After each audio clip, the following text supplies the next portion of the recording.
obviously a very frustrating way to lose. Like, do you feel that? Because I know last year at times frustrations maybe started to mount a little bit, but it doesn't seem like that after this week one loss.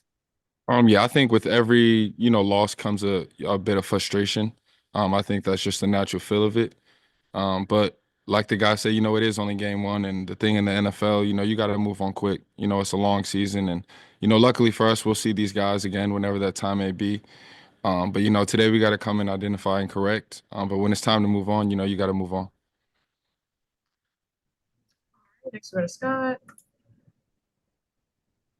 Hey, Ronnie, after the game, Burrow said he thought Denzel and Greg was the best cornerback tandem in the league. And I know you guys talk about that a lot. How did you think those two guys played, especially Greg being back out on the outside for the first time in a while, for the whole time? Outstanding. We call that corner room specifically the tip of the spear for our defense. When you look at it, it's nothing but man to man out there, and a lot of one high. So it looks good for the quarterback to challenge those guys and all week, really every week, but specifically this week going against those type of receivers. Coach Schwartz made an emphasis of it's going to come down to winning those outside matchups. And they love those challenges. Those two guys are the best in the business for a reason. So I'm just glad that we're able to put on display what they do, day in and day out. And did it feel like the Bengals kind of operated differently? It felt like they ran it more. They went with more two tight ends and spreading you guys out. And if so, why do you think they did that? Yeah, they're a pass team. That's their scouting report. But I think, like I said earlier, that first drive, not being able to, kind of stop the bleeding when it came to running the ball, it kind of might have flipped the switch in the OC head, like, hold on, this isn't, or this is working. Let's just keep going with it till it doesn't work. And I think once we came back and made our adjustments and did what we had to do, coaching and players, we kind of nipped it in the bud. Thanks. Next, we go to Cam. Ronnie, I know the first drive was probably a self-motivating factor for you guys, but as the game went on and you kept putting the ball in the offense's hands, getting those 3 and outs and stops in the fourth quarter, giving them chances to win, was that motivation on its own? And does that serve as something that you guys want to carry on as that offense and special teams tries to get some of those things cleaned up, especially what we saw in the second half of the game? Yeah, 1000%. Us playing and having that energy, celebrating as a team, it just helps the morale of the whole team. And we like to take it, as a challenge. Anytime we out there, no matter the situation, our job is to get the ball back to the offense. So anytime we can do that, especially if it's a quick 3 and out, depending on the game. But it just shifts the energy of the team, and we love that as a defense.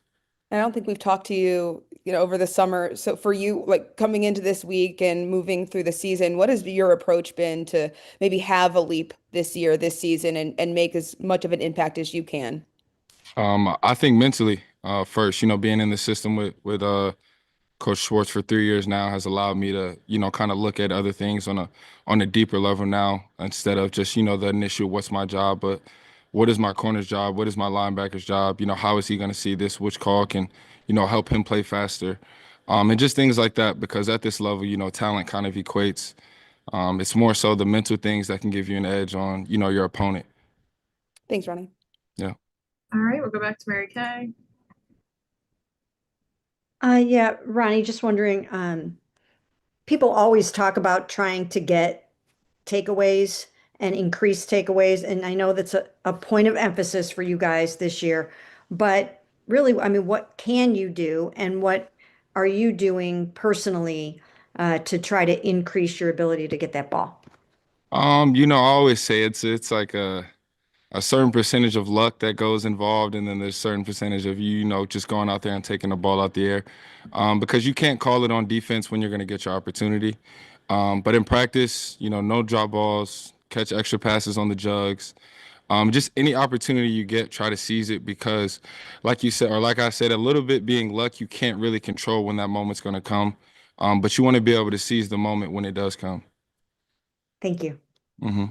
All right, last call for questions for Ronnie. All right, thanks, Ronnie. Appreciate it. Thank you, guys. We'll have Ethan here shortly.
right, guys, Ethan Pocic will be here in a minute if you want to raise your hands with questions.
All right, guys, we have Ethan here. Raise your hands and we'll get to questions. First question, we will go to Cam.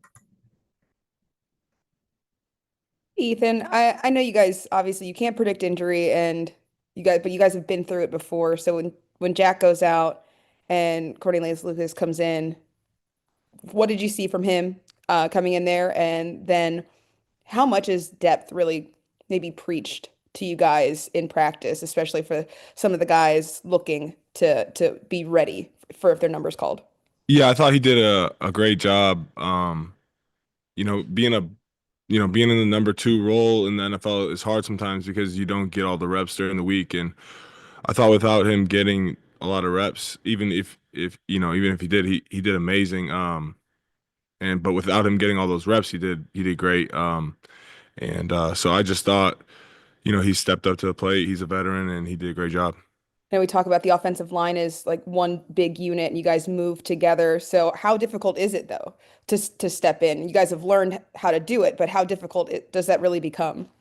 Yeah, it's next man up mentality, and Coach Bloom and Coach Ben and Coach Sanders are doing a great job coaching us up. So, I think he was prepared for it. Thanks. All right, next we go to Scott.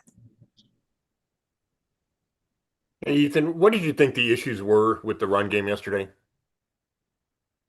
I think we just got to execute better. Everybody had a piece in it.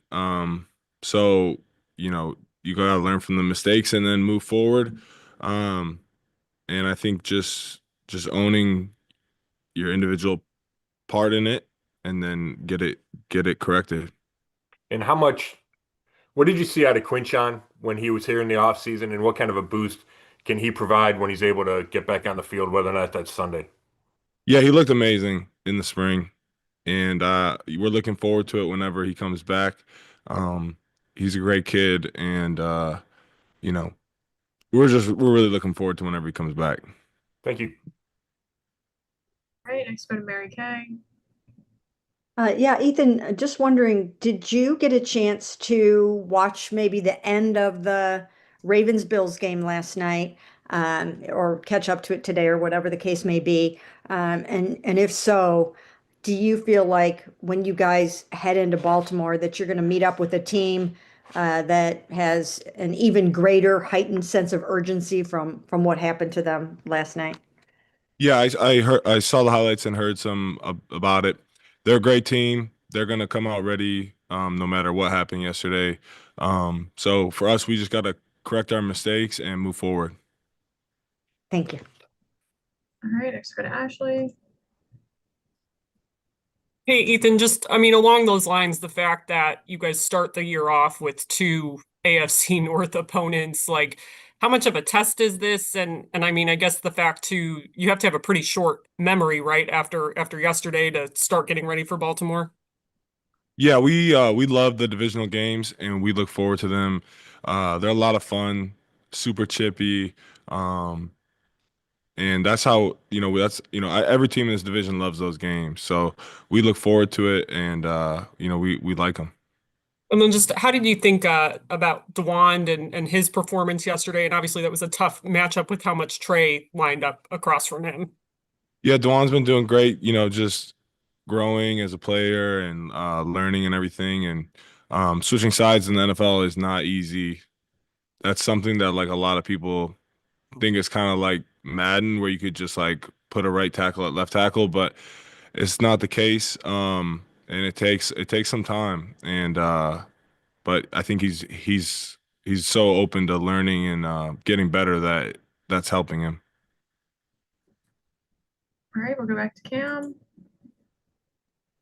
Ethan, as you guys look to clean some things up and get that offense really gelling as the season goes on, how much do you think you guys will lean on the defense being able to get it going as quickly as they did, especially in that fourth quarter, getting you guys the ball back in your hands, getting those third down stops? How much do you lean on their fast start in week 1 to get you guys going? Yeah, I think defense played great yesterday. Obviously, like they played great, and on offense we just got to clean a few things up. Thanks. All right, last call for questions for Ethan. All right, we'll go back to Scott. Ethan, hey, how'd the knee feel? And when you got hurt in that Rams game, were you worried that it was going to keep you out? It's good. No, I wasn't too worried. Especially after I got the MRI results and everything. More so just worried about getting prepared. I knew I was gonna play. Um, taking a week off and everything when you're feeling good in camp and everything is like the last thing you want to do right before your first game. So I was more focused on the preparation, like physically, because I had to do some rehab and treatment and recover for the week. Gotcha. Thanks. All right, that wraps us